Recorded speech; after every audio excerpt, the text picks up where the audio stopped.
kind of fun. I love the blue willow pattern.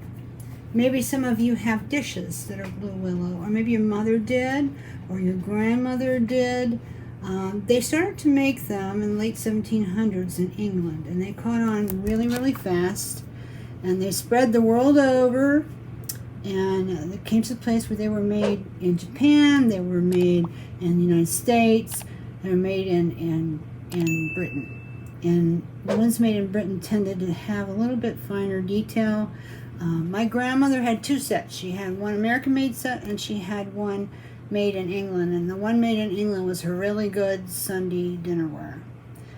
I can't remember who made it, but it was really good mark. And then she had one that was in the United States. But anyway, there's a story to that china. I don't know if you know that. It's not just any blue and white pattern. There are many of them. And they're all fun, and they're all pretty. But blue willow has a story, and it's an Oriental legend, so I'm going to tell it to you. And then after that, we're going to make a piece together, okay? So this is how the story goes. You start here, you go around the cab. This is a cab we carry at bsuboutiques.com. I'll have the link to it down in the description. You know, if you go underneath the video where it says see more, click on that, and then all the links will be there so you can find everything. We carry out this at Bisou Boutiques, and we have for a really long time. This is made in Germany. It's very special. It's rare. It is not made anymore. But it shows the blue willow pattern. So anyway, to tell the story, you go around the cab. So you start here with the pagoda. And the way that goes is a warlord and his beautiful daughter lived in that pagoda many, many years ago. And he had a secretary who took care of all of his affairs. Okay? The beautiful daughter fell in love with the secretary. And that was a big no-no because she was beneath him, so to speak. The father got very angry and chased the secretary off. And then, as you can see, there's a fence here. He built this big, tall fence to keep his daughter in. She was not allowed to go anywhere anymore. She was totally grounded, if you want to say it that way. So she could only view nature and get out and walk by the river. And there wasn't a fence there because he knew it was a very, very deep river, and he didn't worry about her trying to, get away that way because it was deep and she was afraid of water or something, so the story goes. So anyway, she just stayed at home, and she longed for her secretary boyfriend there. And once in a while, they would get a note or a message to each other because they're still so in love. Well, then they made a plan, and they were going to go, everybody, and the whole area was going to a huge festival and a big banquet. Everyone was going, so they decided that they would meet there, and then they would run away together. And that's exactly what they did. And here you can see them running away together in the boat, and they're going away to this remote island, and they're going to stay there, okay? So, of course, the father was angrier than ever, and he sent the soldiers, who are depicted by these fellows walking across the bridge, to find her. And he was so angry that he said to them, when you find her and my secretary, kill them. That's how mad he was. He was going to kill his own daughter. So they were out looking for them, and one day the daughter looked and she saw them coming by the water. And she was heartbroken because she knew they were trapped. There was nothing they could do. They couldn't get away fast enough. That was it. And she knew it was not going to be good. It was going to be very bad.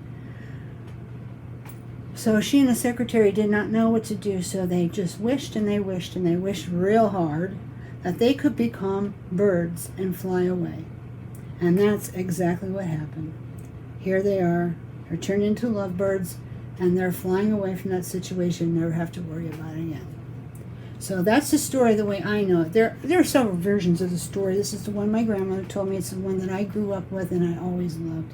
So I was very, very drawn to this pattern, very, very drawn to this cab. We have this cab. It's in a 40 by 30, bsuboutiques.com. We have a 25 by 18 that shows this part of the story right here.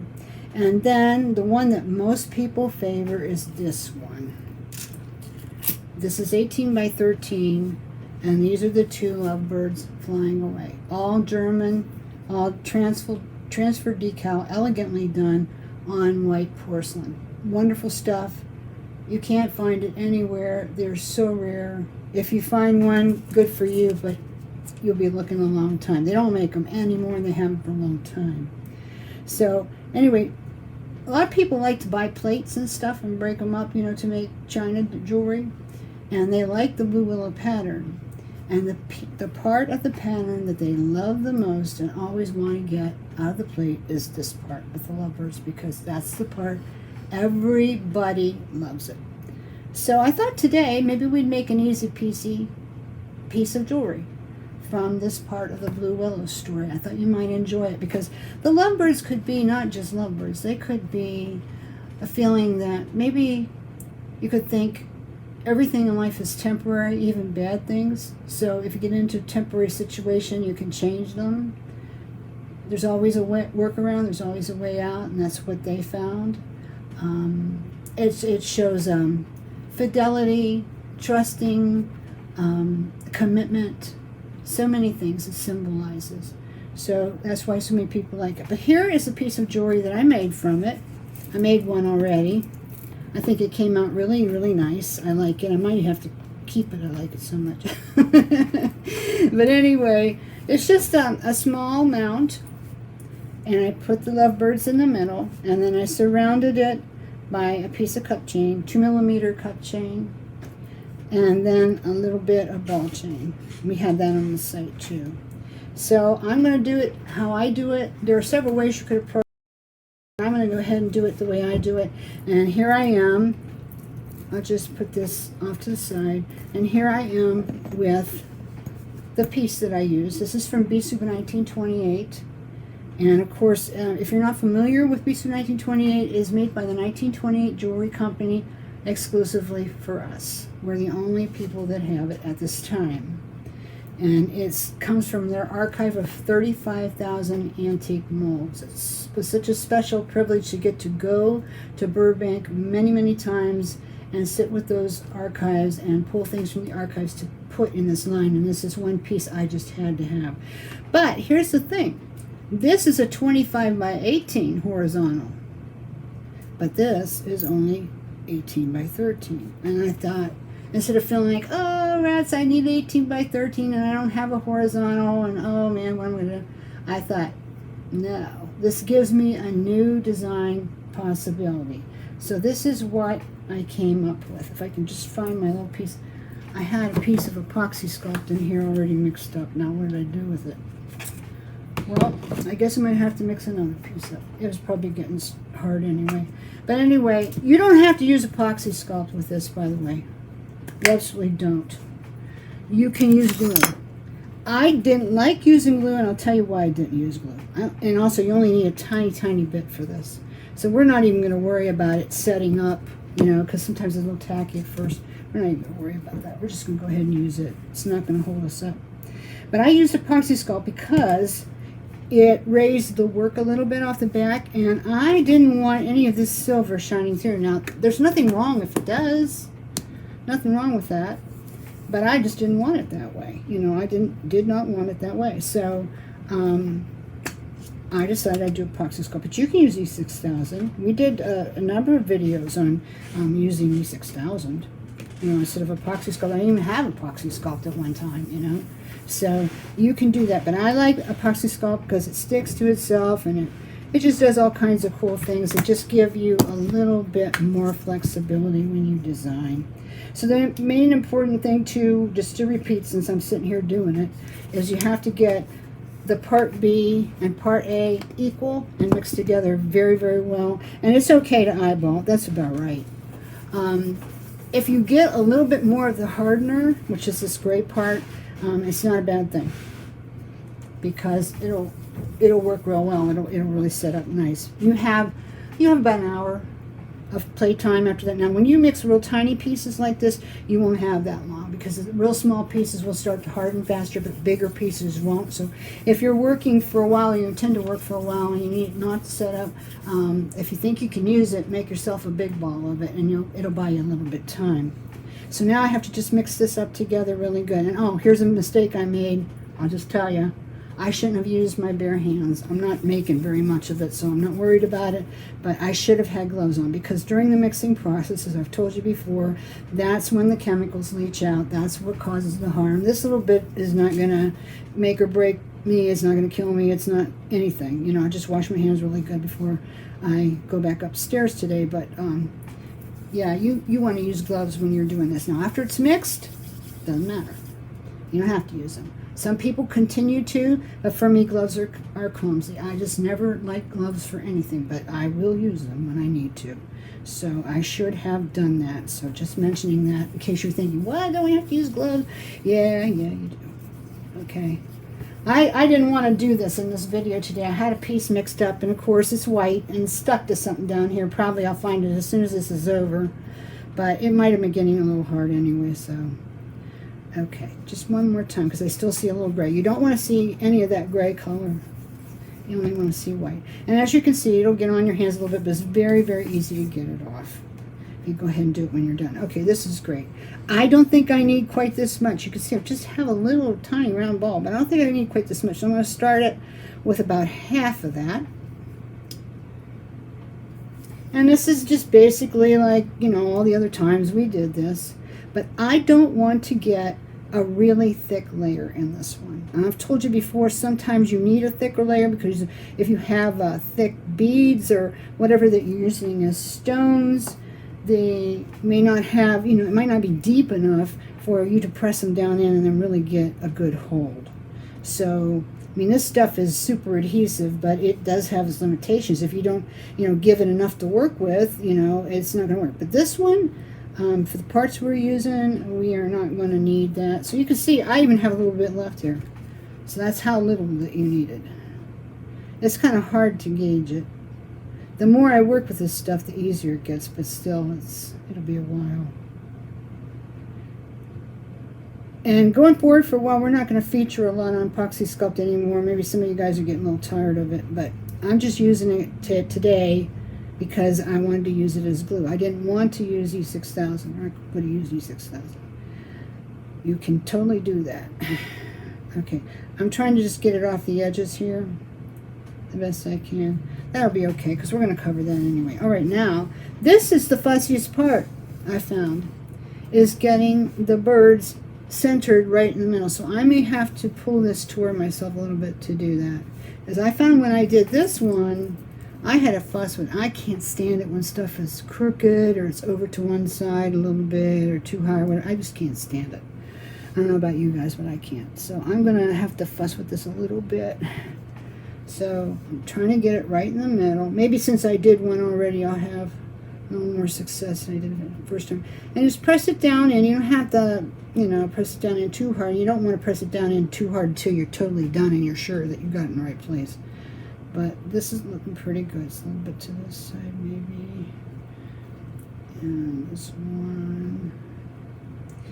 You can even take your ruler or your measuring calipers and just measure how much room you have. I should have brought my ruler down. I didn't, but eyeballing it is good. And I think we're okay here. So it looks pretty even on both sides here. Pretty even here, pretty even here, and I believe it's in the center, or just about, so I'm going to go ahead and press it down. Okay, so the next step is basically to cut a piece of cup chain, 2 millimeter, this is what I like. 2 millimeter crystal, it can be plated or not. I'm going to cut a little extra, just in case I need it, and then I'll save the scrap and put it in my mosaic mix or something that's never lost. Okay, there's one that came out. So where did that come out from? It's not in. Usually if one comes out, it'll be on the end when you cut it, but you want to be careful if you see one out that it's not along the way and you end up with an empty cup. Well, I think I'm okay. So I'm just going to start at the bottom. That's where I usually start. You don't have to. Just start where it's best for you then. And I'm just going to start by gently pressing it in. And I like to use a little toothpick. And the main thing that I'm fussy, and the main thing that I'm fussy about here is I want to keep this straight so that it doesn't roll and so that the cup chain doesn't like roll into the mount and then it's on its side or something like that. I don't like that, so I try to go slow so that doesn't happen, hopefully. Okay, so here we go.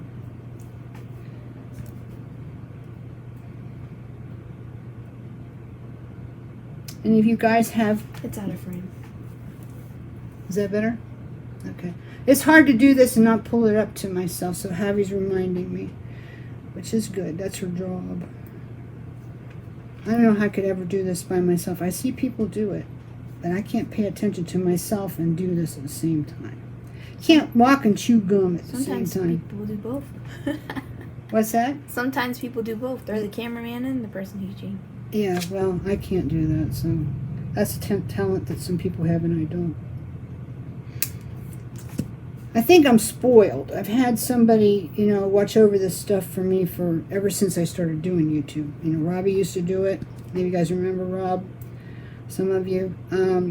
And then Javi came along, took it over, and I've just always had somebody to do that for me. And that was kind of good for me because I was able to concentrate on teaching the project and not have to worry about the tech end of stuff, which I'm okay, you know, I've had business on the internet now for like 23 years or something. I mean, I'm okay. I know the basics, maybe a little bit more than basics, but I mean, as you know, the internet changes daily and there's new stuff all the time and I can't keep up with everything. What I want to keep up with is the design world. And that's enough, because that changes all the time too. Okay, so as you see, I've got it pulled all the way around. And one thing I want to tell you is if you get it a little bit of short at the end, you know, cup chain kind of slides a little bit. So you can pull it out a little bit to meet if you need to. Or you can push it back if there's a little bit too much. Okay, so there you go with that. All right, now we want a little piece of this ball chain. Now, with the ball chain, I'm going to check it here and see if I can manage to get it all into there, but it's probably not going to do it because we don't have quite enough here to grab and here to grab. No, it's not going to do it. So what we're going to have to do is we're going to have to use glue, which you might say, well, why didn't you use that from the beginning? And the reason, again, is I didn't want any of this gray on the back of the bezel to show. And also, this elevates it a little bit. It elevates this part of the design, and I'll show you when I'm done. But anyway, take it on a toothpick and go ever so gently. Some people like to take and drag the chain through it. I've done that many times. I've probably even told you guys to do it. But in a case like this, I would say don't do that, because you don't want to have it all over the place and lots of cleanup and all that stuff. Now, if you get your glue, if you get your glue a little bit out the side, you know, going off the edge a little bit, don't worry if it's just a little bit, but just try your best to keep it off the cuff chain, because that is not a good look. But you're going to have this ball chain for at least part of it of the time is going to be kind of riding on the edge of the bezel, so having a little bit, you know, in that area is not going to hurt anything. Just keep it off the cup chain the best you can. If you had to go slow, go ahead and go slow. Nobody said you had to be fast, okay? A little bit more. It's kind of, you know, fine-tuning. You don't want to get too much. You have to have enough, or you'll have what they call a starved bond. Your hair, Brenda. I'm sorry. Yeah, it's hard to do this here and not get my hair.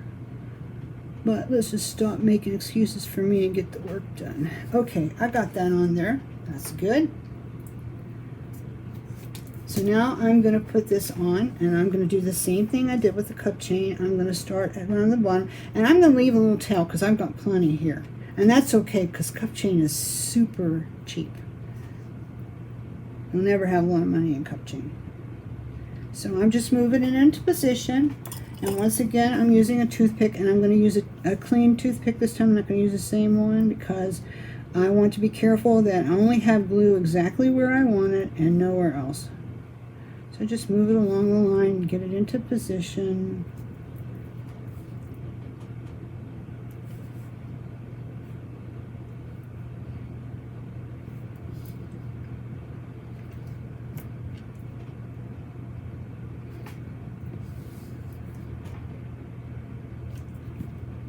Okay, so what's happened is I've got a little bit of extra room here, so I got this a little bit too far to the side. So I'm just going to reach in here and push it over a little bit and to help solve that.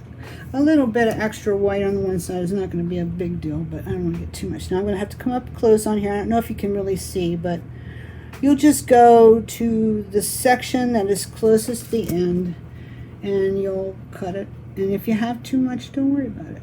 In fact, the way I'm going to do this is I'm going to move this out of the way because it'll be easier to cut one piece than two.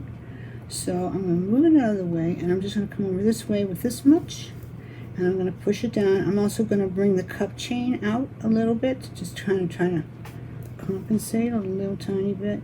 You know, in life, especially in handmade stuff, nothing is ever entirely perfect. You want to do your best possible job and be neat, do your finished work real good, but you're going to have little irregularities from time to time. So I always say embrace imperfection and don't fuss about it. Just do your best. If it's glaring, yeah, you're going to have to do something about it. But if it's not, go with it. Enjoy your life. Okay, this fooled me because there's a little bead right here too as part of the mount. So I thought, so that's okay, because you can pull the ball chain over just the same way as you can do cup chain. So that works. Okay, so I'm just going to push this over just a little bit. I want to push too much because I'm going to get it sunk down in epoxy sculpt, which isn't good. But anyway, there we go. That's it basically. I might tweak this a tiny bit yet, but I don't need to take your time to do that. But basically, you know, it's going to look like this. The same. They look the same. Give or take some tiny little things that I'm going to fix. But anyway, so then what I did is I took and I put it on, each side here is about 8.5 inches to here, to here, to here. Oh yeah. So I did some bead just so far up, and then the back I just used some figure because, like, why put beads there? Use beads, nobody sees them. So I put it where they're visible, and I used cast pewter beads from Beads from 1928. These little space needle beads. Everybody loves them. I have them at the site, so I will put them down below the description. Click on the see more and you'll find a link to them. Also, we have these painted desert beads at the site, and I know we had these beautiful blue vitriol cathedral beads for a while, but I don't know if we still have. I think we still have a few. I think they're purple. They're purple? Anyway, they're I think we still have some to say. If not, we have a lot of sapphire blue and stuff. You have a lot of things that you can use. You may have something in your own stash, or you can use little silver beads like I did as spacers here. And then I just did, maybe it's like 1.5 inches of figure at the back to give it a little bit extension. And so if you clip it here, it's going to be around 17, 18 inches around your neck, including this part here, because you have to include that. It's not just this chain, it's what goes across in the front too that makes it go around your neck, and that's part of the measurement. So I did that, and then I put maybe 1.5 inch extender on it. You could do 2 inches maybe. Some people like it to go out to 20, 21. You could do that. And I just ended it with a little bead, and now it's completed, and it's quite pretty. I love our Beads from 1928 products. If you haven't tried them yet, I hope that you will. And if you're new to us, you can use coupon new to Bisou, all caps, no spaces, and that will get you $5 off of your first order for $35 up. So if you want to try a few things, you can do that and get a little discount too, which is always very, very nice. And at $50, we have free U.S. shipping, so that's nice too. So come on over to BisouBoutiques.com and pick up a few little pretty new things. Maybe you can get some of these Blue Willow cameos. As far as I know, we're the only ones that have them, and we are the only ones that have Bisou 1928. And it's just so fun to work with, and it makes such an elegant composition. And as you can see, there was really nothing hard about this. Nothing hard at all. You can do it even if you're a total beginner. So I encourage you to try, because jewelry making is a great hobby. So before I leave you today, I would like to encourage you, please, to subscribe to our channel, Bisou Boutiques channel here at YouTube. And if you like the video, will you please leave me a thumbs up? It means a lot to me. So I hope you will. And if you want to leave me a comment, if you have a question or whatever, leave it under the video. And I come around a couple times a day to look and see if there are comments, and I will answer you. So feel free to do that. And we will catch you next week. So thanks so much for tuning in this week. It was fun telling you the story of the blue willow.